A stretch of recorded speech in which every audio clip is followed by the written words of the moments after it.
Oh god, I can't read this. I'm not wearing my glasses.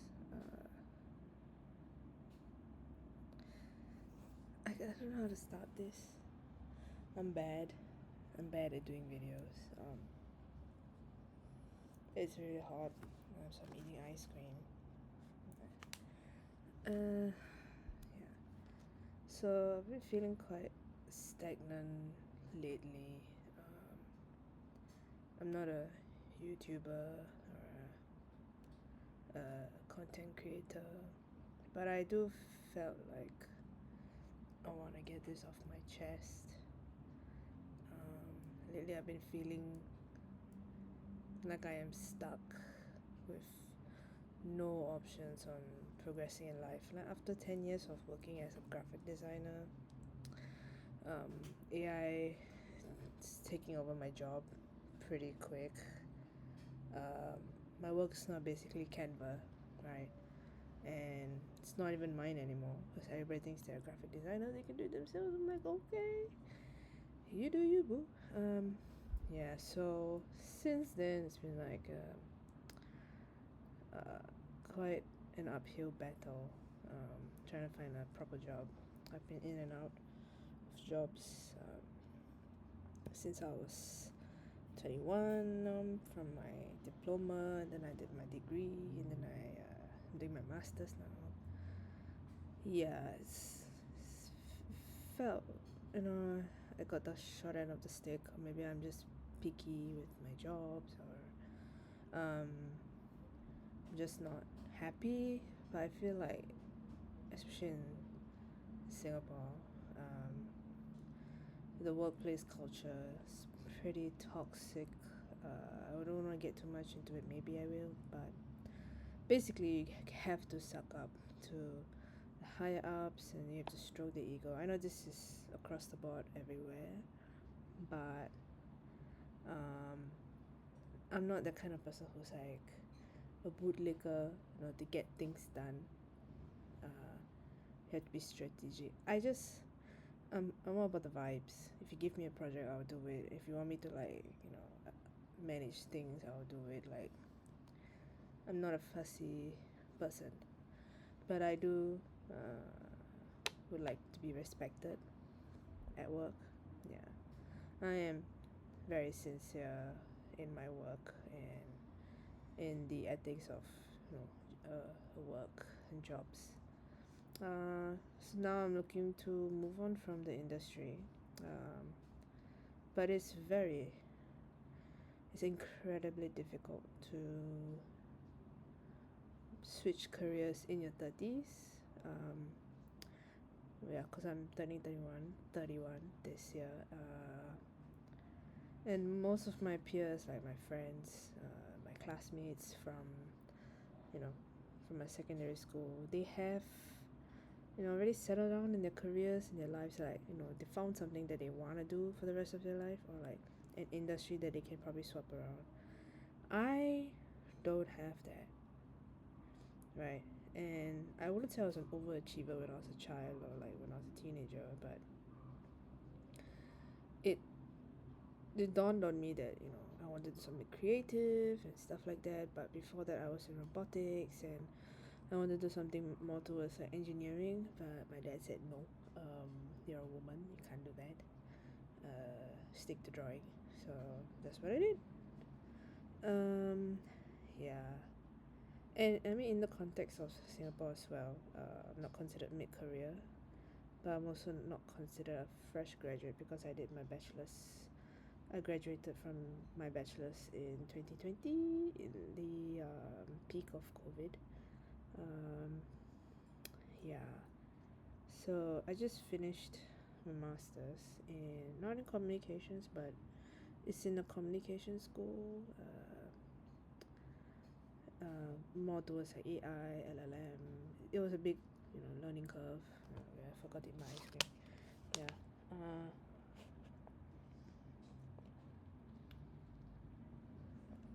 I suppose it is a good starting point. Chocolate chip ice cream. It's a good starting point.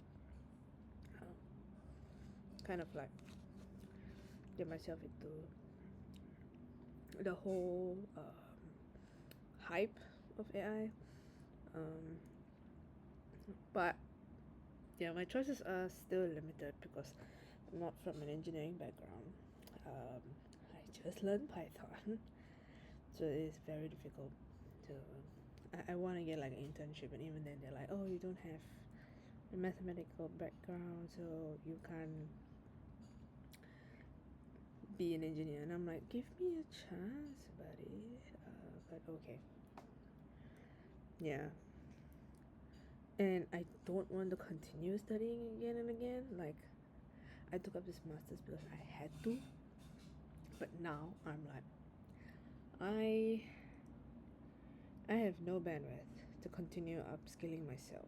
I know every day you learn something new, but when it comes to like critical curriculum skills and things like that, it's too much. I just want a break. My brain is dead. Right. Sorry, I keep looking at my screen because I have my script, like my pointers. I've really been wanting to do this video, but um, it's been a while, and I'm not really gonna edit this video. Like, I'm not gonna chop it up and put special effects and shit. Like, I don't have time for that. Like, yeah. Where was I? Yeah, and I've been. I mean, many times my hopes have been dashed when I want to move overseas and work. Like, before COVID, I was actually studying Japanese for 4 years. Konnichiwa minasan.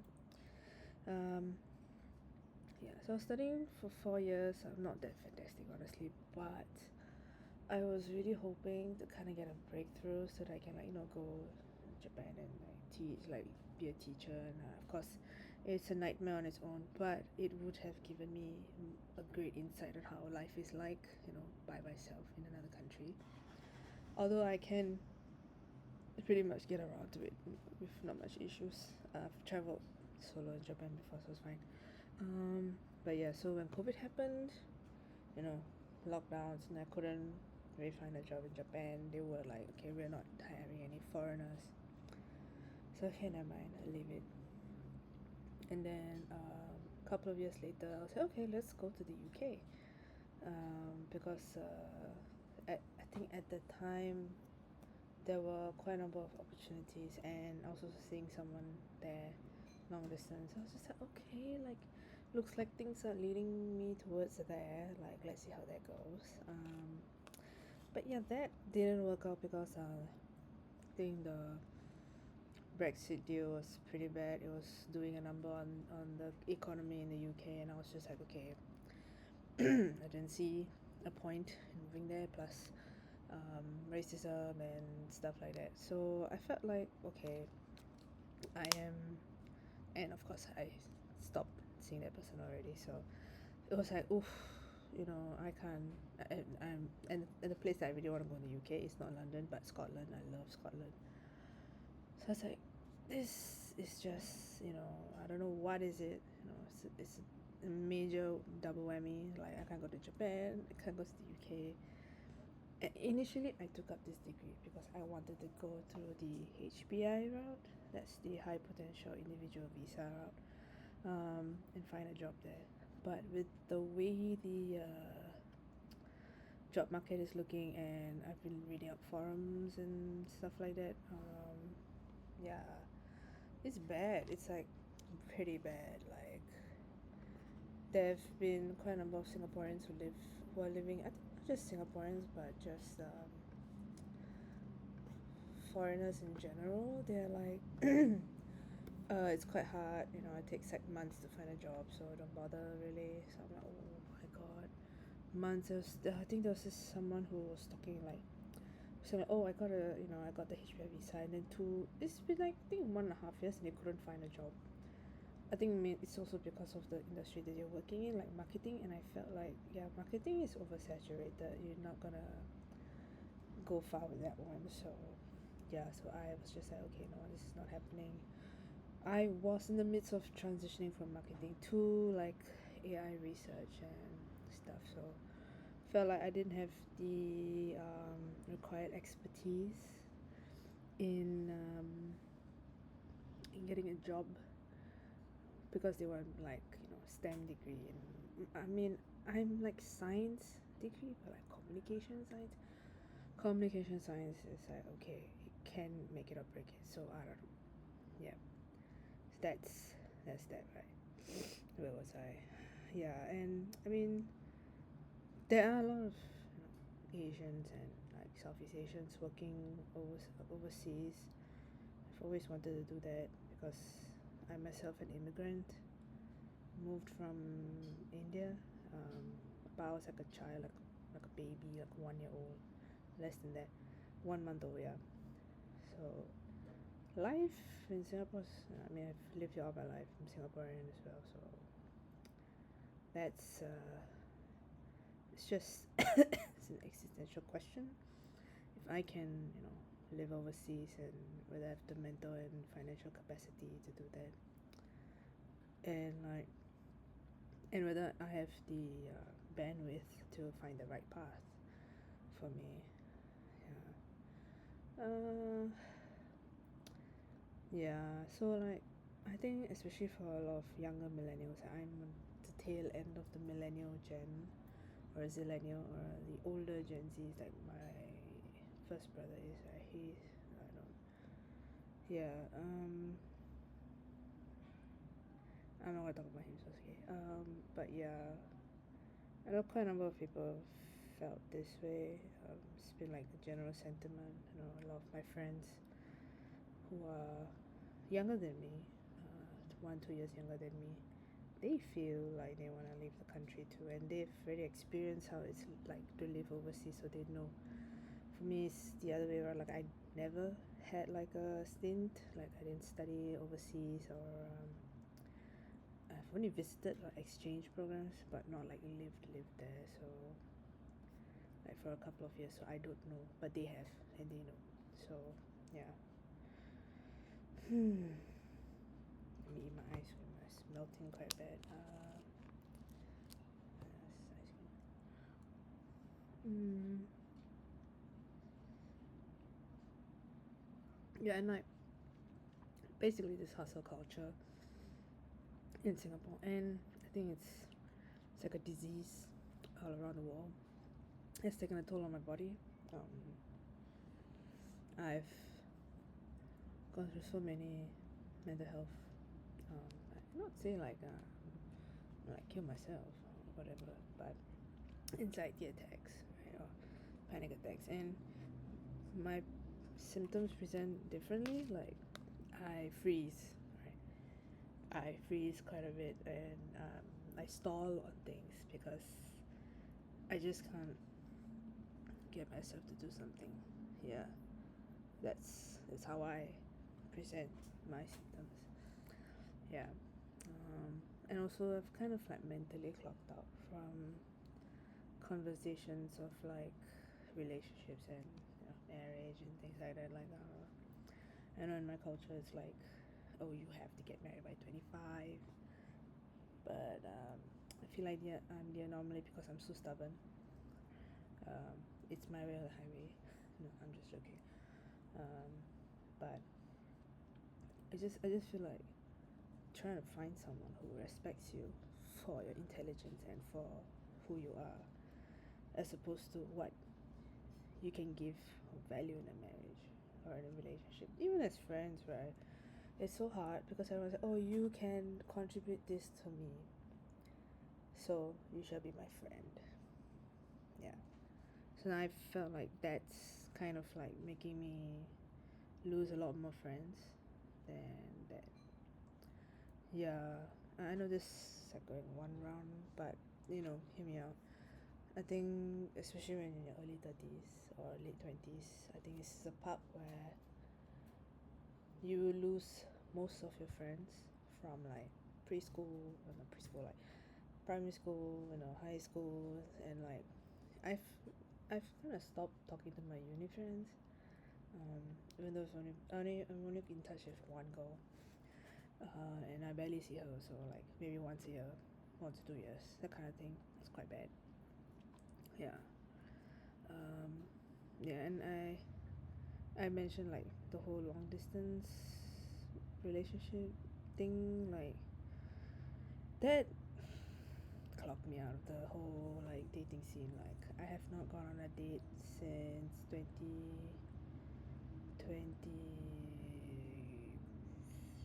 early 2024. Yeah. Yeah. So it's been like a year and a half. I have not actively not seeked anyone out. No, people have seeked me out, but I say no. Um, and yeah. So I mean, I see my. It's kind of like I'm in this existentialist area where like my friends are earning more than me.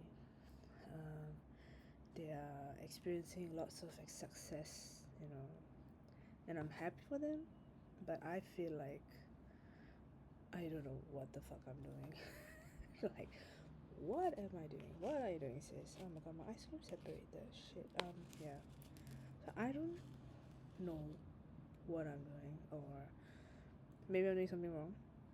I don't really know. And how much do I have to do in order for the world to accept me for who I am, and not just base my value on what I do for people?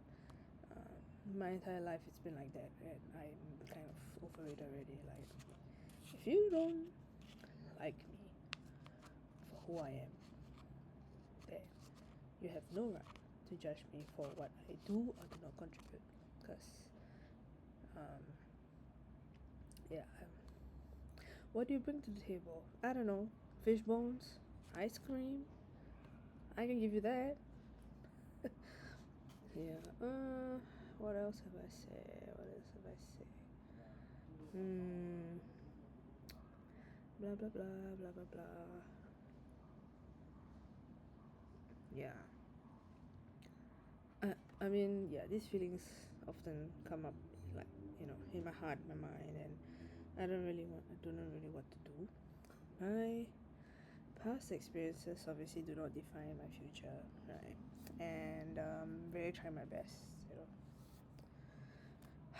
Um, I feel like this is quite a common, like existential, feeling for a lot of people in their late 20s and 30s. I've seen a lot of videos like, oh, I'm starting all over again at 39, I'm starting all over again at 45, and I'm like, at least you have a house. You can afford a house. I can't even buy a house until I'm 35. And I can't move out either. So I'm paying with my mental health. I'm paying rent with my mental health, which is fantastic. Yeah. And like, now that I'm switching industries from graphic design, creative industry to more research based, academia, not really academia yet, but more like research based roles. I don't know what my limitations are, or I don't know what I don't. Sorry, I don't know what I don't. And what if I don't enjoy working with the people there? Like, having a good relationship with your coworkers is very important. Your superiors is very important to me. I'm not a people pleaser. I try not to be, but obviously, if there's a lot at stake, you want to do well for the team and for yourself, right? But I don't know whether I will enjoy the project that I'm working on, like the subject matter, or I don't know if it's worth the financial stress and burden, especially moving to a new industry, right?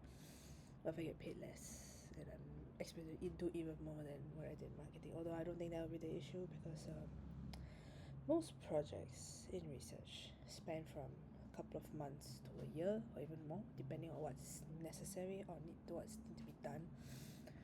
Whereas in graphic design, it's like every week. Like, no shame, no hate, no shade, no hate to my previous workplaces, but it's quite crazy. It's like you're churning out campaign after campaign, and it really does a number on your health, mental and physical. Yeah, and when I first joined like my previous company, I was pretty healthy. Um, but when I left, I left like I gained, I think, like almost 14 kg, which is bad. And I'm not like skinny either. Like I need to uh, improve my lifestyle too. So it's quite terrible, I'd say. Yeah, and like I'm also kind of like thinking like, what if I do meet the right person, but they expect me to derail my entire life? Um, and what if I don't feel whole spiritually? Um, like the quest of purpose, right? And before you said, oh, your purpose as a woman is to have kids. Like, trust me, not not me. I knew that when I was 10, I'm not gonna have kids. That's a different story for another day. Yeah. Yeah. What else? What else? Yeah. I mean, yeah, I haven't really had much time for myself. Let me just put my glass. I can't see shit. Yeah. It's like I'm jumping from job to job, freelance work, hobbies, traveling, volunteering, religion. I used to be in the choir and stuff like that. Yeah, I feel like it is 30 years. I've gone through so much, yet it feels like I haven't achieved anything. Nothing of substance. I mean, not be like Nobel Prize winner, but I couldn't, you know, with the life of me, just do something for the greater good. Yeah. Um, I just feel like maybe this is the contention point, the turning point, the fork in the road, right? Before anything happens, this is like the crucial period before you just like you move out of your zone, your comfort zone. I feel like I've never been in my comfort zone. I'm always thrown to something, to the deep end. I feel like a lot of people I know, my work, my colleagues, my superiors, my friends, they're like, oh, let's do something different. And it's always, every single time, it's always something different. And I'm just like, there's not once, there's a routine thing for me. Yeah. I wrote something like, oh, I'm probably not going to make a statement about anything, but just sharing how I feel in this moment. As society devolves rapidly from progress we've made, like, yeah, but it's also the choices that we make that kind of does what it does. Yeah. Uh, yeah. Feeling quite powerless. Definitely. Feeling definitely like very, very powerless. It's one person. Um, but if you can relate, let me know. Sorry for the potato quality. This should come out well because I'm recording on my new MacBook. But yeah, this is not a rant. This is not a vent. It's just like I think it's at a point where I just want to like talk about it. So yeah, yeah.